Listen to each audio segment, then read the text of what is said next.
In the 90s, computer-generated images and fully 3D animations were still a fairly new concept, with traditional 2D animation being the well-established medium utilized by cartoons for decades. One of the pioneers of bringing this technology into the average Joe's home was ReBoot, a show heralded as the first fully 3D cartoon series to debut on television. It aired 24 years ago in 1994, a whole year before Toy Story would wow audiences on the silver screen, as the first feature-length film to be entirely computer animated. While this new form of animation was revolutionary for television cartoons at the time, today we'll be taking a look back at the pilot episode of ReBoot to determine whether the animation and the storytelling hold up after all these years. And no, we're not going to be looking at the reboot of ReBoot. We're going to be looking at the OG itself. So let's reboot into ReBoot. I come from the net, through systems, peoples, and cities, to this place, mainframe. My format, Guardian, to mend and defend. To defend my newfound friends, their hopes and dreams. To defend them from their enemies. As our main character Bob just explained in his little poem, he is a guardian, the sworn defender of both the digital metropolis mainframe and all the sprites and binomes who call this computerized utopia home. With the help of his two friends Dot and Enzo, it's also Bob's duty to thwart the evil plans of the villainous Megabyte. Seems simple enough as far as plots go, right? Wrong! See, the show throws you into this world extremely fast with little explanation as to what everything is, so I'm just going to take a moment to explain some of the lore, if you will, because I was extremely confused the first time I watched this, and honestly I'm still not sure I understand everything perfectly. We're not all computer nerds, ReBoot, we don't understand all this stuff. So the city of Mainframe obviously represents the inner workings of a computer, and similar to Tron, there are these people called users, humans who presumably exist outside the computer, people from our world who come to utilize computers for their vast array of functions and calculating abilities, though the only thing the users seem to use computers for is to play games. I can respect that. So when a user loads up a game cube drops into the city, turning that area into a gamescape. When this happens, Bob must reboot into the gamescape to fight the user's character in order to save that sector from being destroyed. Because apparently if the user wins the game, the civilians living in that part of town are turned into parasitic creatures called nulls. See kids, playing computer games all day is bad. Every time you win, you're killing thousands of people. Our parents tried to warn us, but we just didn't listen. So, with that backstory explained, hopefully the rest of the show will make a little more sense. The show opens with Bob trying to escape the clutches of two bickering robots, whom I'm sure would have had no problem catching Bob if they would just stop their blabbering for 5 seconds. Low clock speed or what?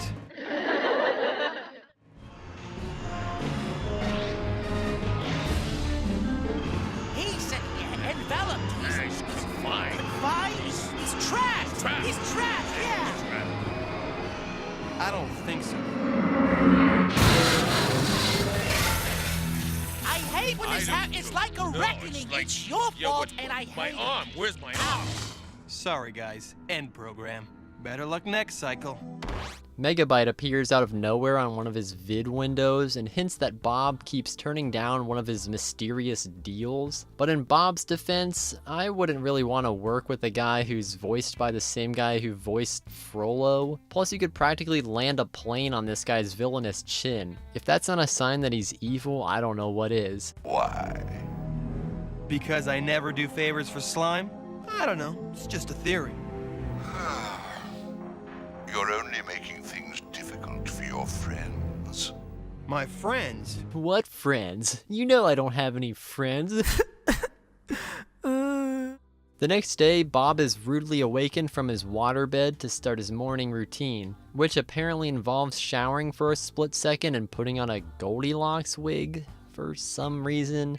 Bob, I'm a little concerned about your well-being. Is everything okay? Nothing you want to talk about? Gonna rewind for a second just to point out this picture on his wall because it looks like a window from an old IBM computer, scroll bars and all. Honestly, it's kind of a nice touch. I really packed the room together. Anyways, Bob is startled by another vid window message. Damn, can you imagine how annoying these would be in real life? Like you're just taking a shower and then suddenly someone just teleports into the bathroom and you're just like, Only this time it's from his friend Enzo. He's all, I know it's Monday and you're busy cosplaying Goldilocks, but something's happening at Dot's Diner and we need your help. Okay.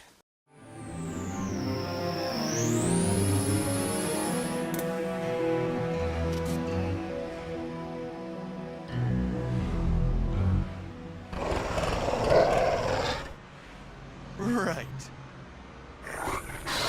Ever heard of a door? Ever heard of a frisket? Bob! We tried to quit Phylum, dude, but it was seriously default. A major surge of goons showed up at the diner and started to completely offline the place. I mean, jack out, crash, crunch, backslash, delete, trash, log off. Enzo.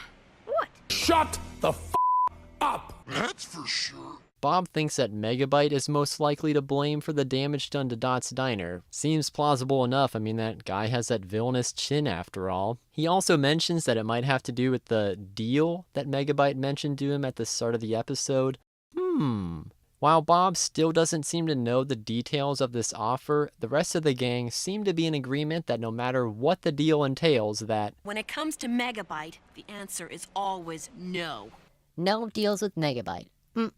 Also, what is going on with Enzo? Enzo, what are you thinking about there, buddy? Better not be thinking about Bob in that Goldilocks wig. Ugh. Since Megabyte doesn't have a full-time job like Dot here, he decides to stop in to pester our protagonists.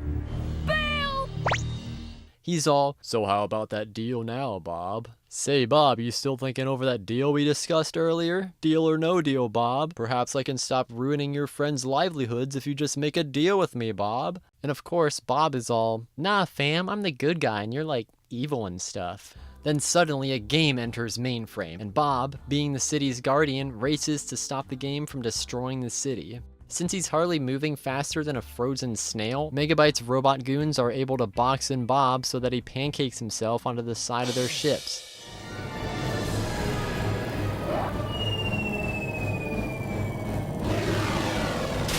I had a feeling Megabyte's thugs would be here.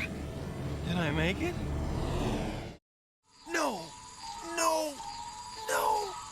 Bob awakens to find that he has failed to stop the users from winning the game, and therefore the whole area has been nullified. Game over. Game over, man! It's game over! Well, it wasn't your fault. There was nothing you or we could do. Maybe you should try a little harder to avoid hitting stationary vehicles next time, Bob. Bob feels guilty blaming the death and destruction of the town on himself, because yet again, he refused Megabyte's deal. I mean, geez, Bob, if you're so concerned about this whole deal thing, maybe you should have asked Megabyte what the deal even was before automatically turning him down. I know he's Mr. Evil McBad Guy and all, but maybe he just wants to trade the mini Snickers in his lunchbox for half your cosmic brownie. Wait, hold on, that's not a fair trade. Don't do it, Bob. Don't trust that tin-headed bastard. Anyways, Dot suggests that Bob visit someone named Fong in order to get some advice on what he should do next. And of course, Fong is a stereotypical Asian dojo master guy that resembles a horrible lab accident gone wrong that fused Mr. Miyagi with a robotic ET. Oh, what you doing, Bob? Oh, you know, just wearing my new stylin' jello cubes and playing a quick game of frisbee tennis to earn the right to Fong's prophetic wisdom. You know, the usual stuff. What did you need? Well, Megabyte has asked me to do him a favor. Ah, Megabyte. My advice is to stay away from him. Fong is the smartest man alive. With these inspiring words, Bob heads back to reunite with his friends. Psych! Bob actually decides to ignore Fong's advice and heads straight to Megabyte's lair, rings his virtual doorbell, and moseys on in like he and MB are childhood compadres. I know, right? What a twist! I'm glad you finally came to your senses, Bob. Not being from mainframe, you'll have to forgive me. It's taken me a while to realize the advantages of having a friend like you. A wise decision, Guardian. I won't disappoint you. Bob's tour through Megabyte's despicable facility is rather awkward. Megabyte didn't even bother to put away his tanks or his army of evil robots. Hey, so I have a guest coming over in a few minutes, so if you guys could just wait until later to practice your death marches, that'd be really cool. Thanks guys, I appreciate it. After Megabyte puts in his evil eyes, he reveals to Bob that he's recently discovered a large tear that leads to the supercomputer. Just bear with me here, I know it's a lot to take in. Anyways, Megabyte finally reveals why he needs Bob, so at least we can finally put this plot point to rest after hearing about it for so long. A tear. It leads to the supercomputer. Class 12. Normal pulse. Above average volatility. You Guardians certainly know your tears, don't you? That's the idea. It's simple, Bob. All you need to do is stabilize this tear into a portal. That's your favor? That's what you need me for? Precisely. You know only Guardians and games dropped by users are able to stabilize tears like these. And I'm so much more intimate with you now than any user, aren't I?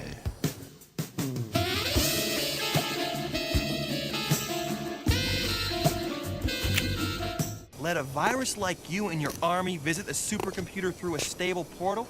I don't think so.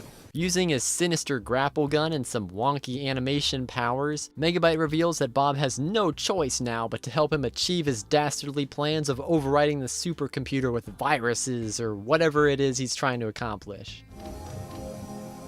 Glitch! Key!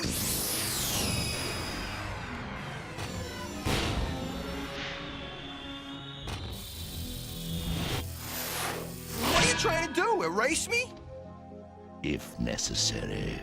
Glitch! There, now let's see you go through.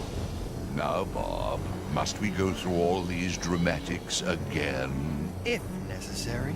Then I'll take you with me as insurance. How do you know I'm not willing to go through a tear? Psych! Hi, everybody. I guess Dot's here now too, she got captured somehow, I don't know. With things looking grim for our heroes, Bob makes one last attempt to escape. That was some plan, Bob. The tear! Knock down the tear!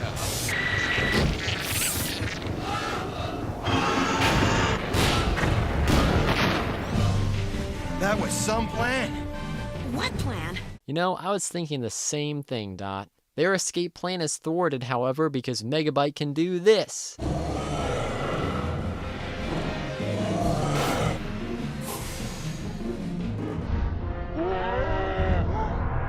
Leaving? So soon? How rude. Warning, incoming care. Warning, incoming care.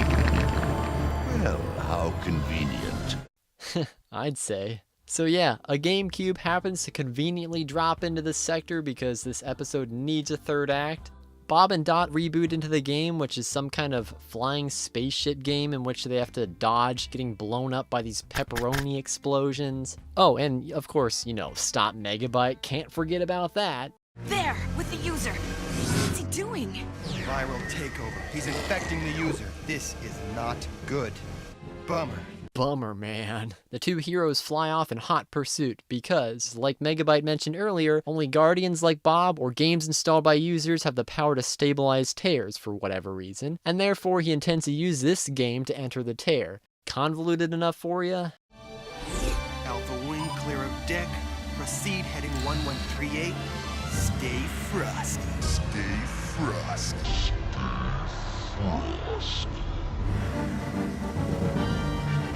The tear is now a stable portal at the end of the third level.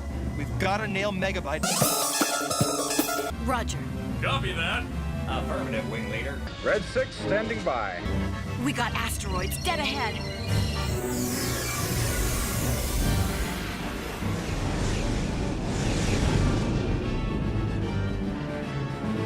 Keep it tight, people. After a somewhat lengthy flight sequence involving meteors, lasers, and this jump scare, The squad follow Megabyte into a cave system where the tear to the supercomputer is located. This place is making me dizzy. The animation's making me a little dizzy. Excuse me while I go take care of something. Alright, I think I'm good. Time to shut you down, Bob. He's on your tail. Do a barrel roll. Too cool. You don't have to fight me, Bob. Think about it. Glitch, safety line. You had your chance to join me, Bob, but now I'm going to infect the supercomputer and return to crash mainframe. Whoa! Just thought I'd drop in. I know Megabyte's evil and all, but I'd probably do the same thing. Anyways, Bob is able to zipline into the tear, uses Guardian powers to deactivate it, while Megabyte is just too busy being distracted by Dot's stupid jokes. You know, Bob, Megabyte will never forgive you for this. Never. Whatever. I just hope he's got it straight now. When he messes with one of us, he messes with all of us. Sounds like you've been hanging around me too long. Bob, you gotta tell me, what's it like in the supercomputer? Too cool. And so this episode comes to a close. For as revolutionary and popular as it was at the time, I can't honestly say I enjoyed this one. From a technical standpoint, it is somewhat impressive for having come out in 1994, but still hard not to look at any 3D animation from this period and not go, bleh. Some scenes look decent enough and the voice acting is pretty solid, but other than that, most of ReBoot has aged like Limburger cheese. Facial animations are bizarre, character movements are often janky and unrealistic, and some of the characters are just downright ugly. I don't necessarily blame the animators for this. I mean, they were only able to do so much with what was available to them at the time. Hell, even the original Toy Story doesn't look so hot when you go back and watch it now. While definitely an important milestone in cartoon history, I'd say skip this one. Unless you really like listening to characters who spout outdated computer lingo. Check out Crash Crunch /delete trash log off! Yeah, so unfortunately today, ReBoot gets the boot. Bummer. Well, that's all the time we have for today's episode of Saturdays. I hope you guys enjoyed this look at ReBoot. Make sure to share your comments and thoughts on this show if you have them in the comments below, and be sure to subscribe for more overly critical looks at kids' cartoons. I've been your host, Max, and thanks for letting me be a part of your weekend. Now go out there and play some computer games, but make sure not to kill anyone or Bob will be after you. And as always, Stay frosty.